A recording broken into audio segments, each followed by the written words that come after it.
bem-vindos a mais um episódio do Conexão Imigração USA, nesse ano de 2026, com muita coisa mudando, muita coisa diferenciada no âmbito imigratório em relação a anos passados. Eu que sou advogada de imigração, Renata Castro, todo domingo estou aqui no Conexão Imigração USA, trazendo informação, compartilhando notícias, entretendo, espero eu, antes do Domingo Espetacular. Eu e você temos um encontro aqui na Record Américas, onde a gente bate um papo sobre imigração.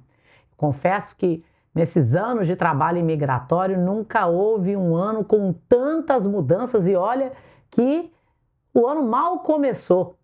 Para você que nos assiste aqui todo domingo, a gente já abordou temas aqui no programa, mas que eu tenho visto dentro dessa temática uma mudança cada vez maior e precisam ser revisitados. Mas no programa de hoje nós vamos abordar questões relacionadas ao processo de violência doméstica. O que mudou? Estão sendo aprovados? É verdade que agora todos os processos de green card por violência doméstica estão sendo investigados? Estão tendo entrevistas? Quero falar em detalhe a respeito disso, mas antes de entrar nesse assunto, até bem porque no passado, processos de violência doméstica, eu vou explicar o que eles são no âmbito imigratório. Processos de violência doméstica de green card eram aprovados sem a obrigatoriedade, sem a necessidade de uma entrevista. E isso mudou. Desde que tivemos uma mudança de governo nos Estados Unidos, a obrigatoriedade para entrevistas de green card se tornou uma realidade e criou também um desafio para imigrantes que querem o tão sonhado green card, para os advogados que os representam, porque para essas entrevistas é necessário ou ter fluência no inglês para testemunhar, ou ter a presença de um tradutor e intérprete capacitado para essa entrevista. Onde encontrá-los, quem são, onde vivem. E é por isso que eu, junto ao USA for All Institute, desenvolvi o primeiro curso desenvolvido por uma advogada de imigração, visado a capacitar tradutores e intérpretes independentes para atuar em entrevistas de green card e de asilo em todos os Estados Unidos. A demanda cada vez maior. E para você que quer encontrar um tradutor e intérprete capacitado na sua região para acompanhar você a sua entrevista, você pode visitar o site USA for All Institute, onde você encontra informações a respeito desses tradutores que foram treinados, capacitados, vetados pelo USA for All Institute com o objetivo de melhorar as probabilidades, aumentar as probabilidades de que seu green card seja aprovado. Já imaginou ter o seu caso negado todo esse tempo, essa expectativa jogada fora, porque você não teve o acompanhamento de um tradutor competente, capacitado com você na hora da entrevista? Já vi acontecer, tá? Agora, vamos falar de VAWA. Por que eu quero falar de VAWA nessa segmentação de entrevista? VAWA, que é o Violence Against Women Act, foi uma lei aprovada no Congresso americano que visou apresentar uma série de proteções para vítimas de violência doméstica. E para o âmbito imigratório, quem é vítima de violência doméstica e vai se enquadrar no VAWA? Marido ou mulher de cidadão americano ou portador de green card, atualmente casado, divorciado ou viúvo há menos de 2 anos, pai ou mãe de cidadão americano maior de 21 anos, filhos ou filhas de cidadãos americanos que têm uma determinada idade no momento do abuso.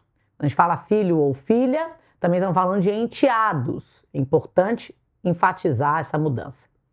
Essa peculiaridade do programa VAWA.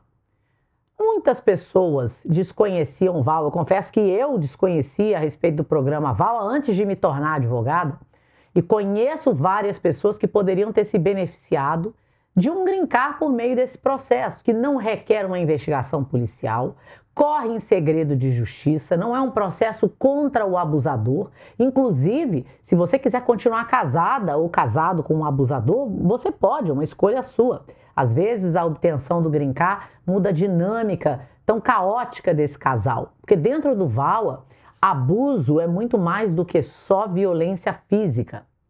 Abusos psicológicos, sexuais, religiosos, financeiros, emocionais.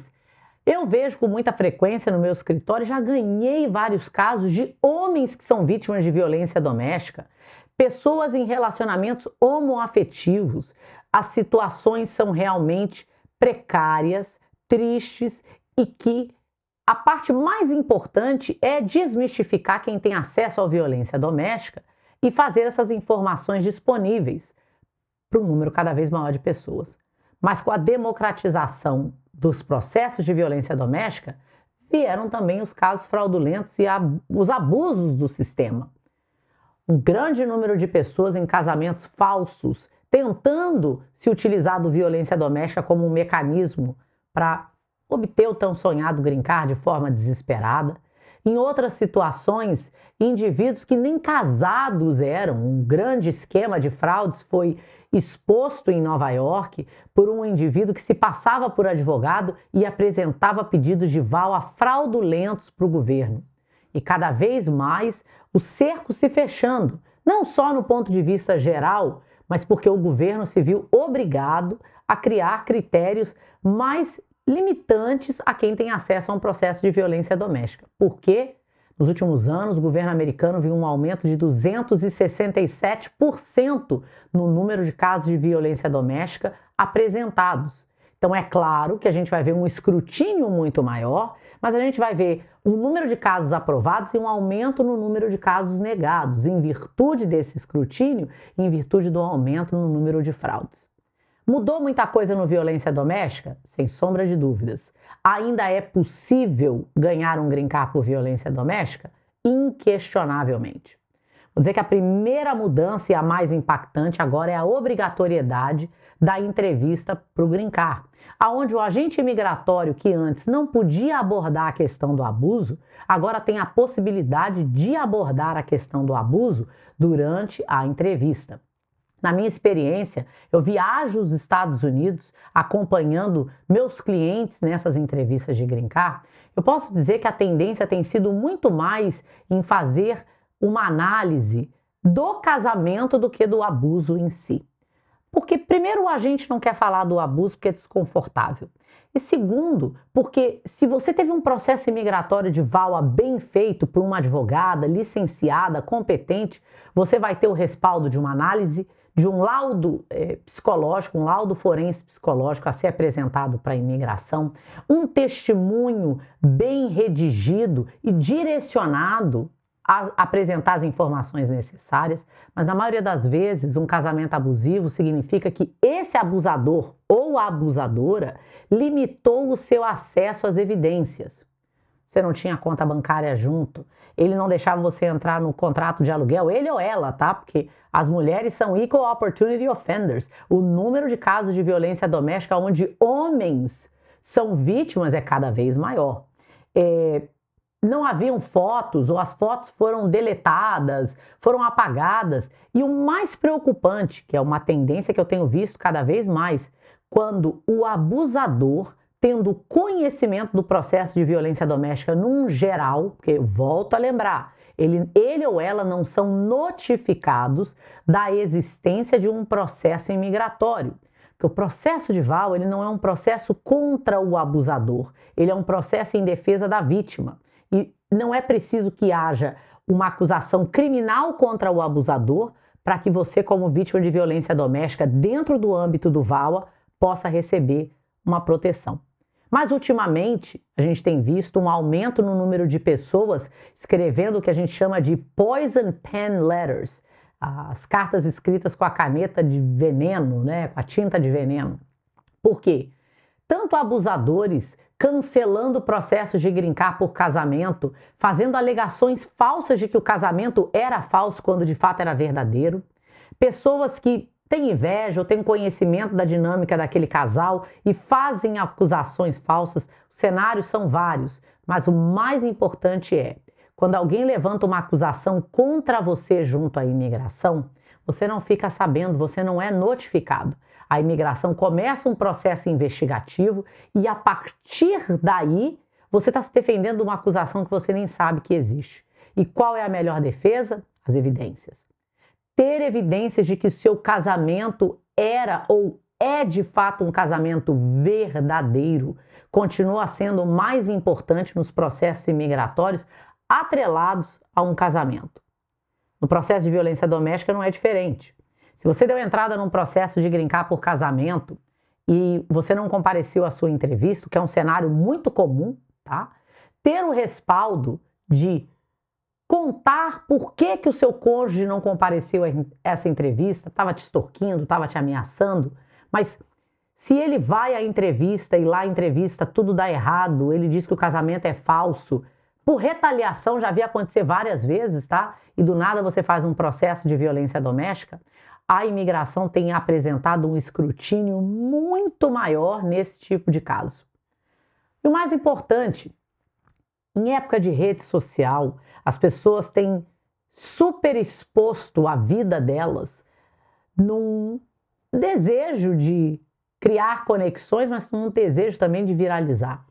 Muito cuidado com as coisas que você posta nas redes sociais, porque isso tem sido sim utilizado pelos agentes imigratórios em processos de green card. Agora, comento também que uma prática pelo governo americano atualmente tem sido de interrogar os indivíduos que aplicaram para violência doméstica, estão com um processo pendente e agora estão vindo para os Estados Unidos com o documento de advance parole. E por que essa prática é preocupante? Quando você entra nos Estados Unidos, não existe um direito constitucional de acesso a um advogado ou até mesmo de um mandado de busca e apreensão num aeroporto. Então, para a agência imigratória, para o ICE, para o CBP, te fazer questionamentos é muito mais fácil dentro de um aeroporto do que em qualquer outra situação. Portos e aeroportos são locais de alta periculosidade para alguém que se encontra nos Estados Unidos com status imigratório ainda não definido. E o mesmo vale para quem está fazendo o processo de violência doméstica. Se você está fazendo um processo de violência doméstica, está viajando para o exterior, ou até mesmo domesticamente, saiba que você pode ser interrogado. E onde que eu vejo isso? Houve uma denúncia e a pessoa não sabe. Ou Maria é casada com João, faz um processo de violência doméstica contra João, mas era casada com José e agora está viajando livremente com José.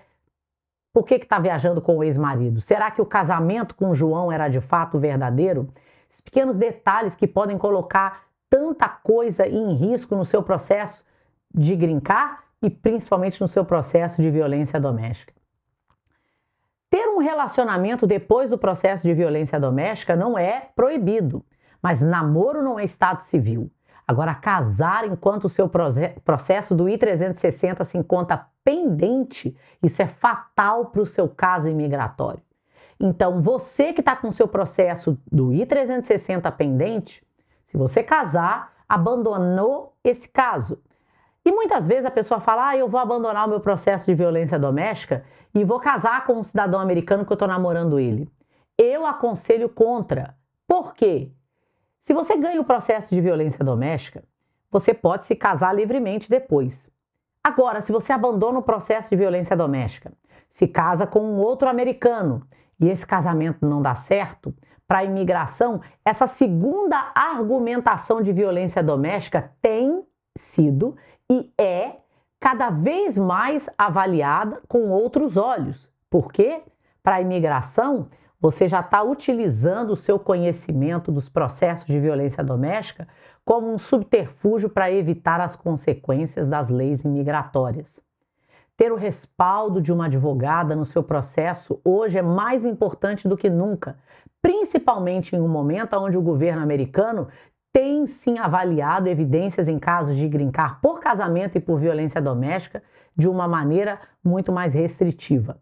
Você recebeu informações aqui no Conexão Imigração USA e domingo que vem vai ter muito mais. Lembrando que todo domingo eu estou aqui na Record Américas falando de imigração antes do Domingo Espetacular. Te espero domingo que vem.